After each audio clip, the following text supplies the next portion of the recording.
So with spring fishing, a lot of people associate it with probably single hook bait fishing or jig fishing, which again is, you know, pretty much a single as well. But one thing I don't see a lot of people do is fish a tiger on a hinge stiff rig. Now the hinge stiff rig needs no introduction into the industry. Most people use it, especially this time of year.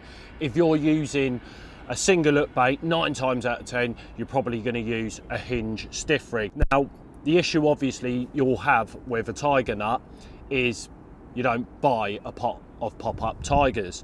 Now that can be your advantage, whereas most people like a bit of laziness, just turn to their fluoro, pot of pop-ups, grab them out, stick a fluoro on, and it probably will catch you fish. But if you wanted something a little bit edgy, something a little bit different, then using a tiger nut on a hinge stiff rig will definitely be something that's nice and edgy for this time of year, and something you should definitely try as well. Now, how I go about actually using a tiger on a hinge stiff rig is quite simple.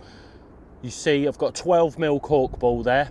12mm is absolutely perfect. What I do is I cut the back of the tiger off so that you've got a flat back on the tiger. Find yourself a nice large tiger within your mix. There'll be one in there definitely. You have to rummage around a little bit, but find one that's nice and perfect. One ideally that's around about 12mm in size, and cut the back off of it, and then cut the back off of your cork ball as well. Now don't cut the cork ball in half, because obviously it needs that buoyancy to keep that rig up, especially a hinge stiff rig. You've got a fair bit of metal work there to keep it popped up. I would cut only about a quarter of the cork ball off, and then where you've cut the back of the tiger off flat, you can put them back to back, pop your needle through, and then you can then put that on to your hinge stiff rig. How I like to do it is a little bit of bait floss doubled over through the bait swivel, and then pull it through and then blob it off. Now you can make this a little bit more of an edge even further. Now obviously most people using bright ones,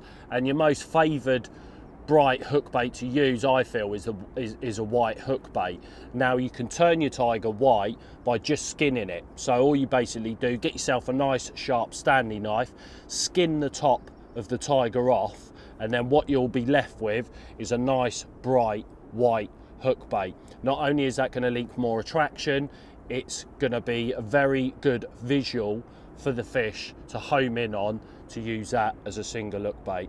Absolutely edgy in my eyes, and a perfect spring rig to definitely try.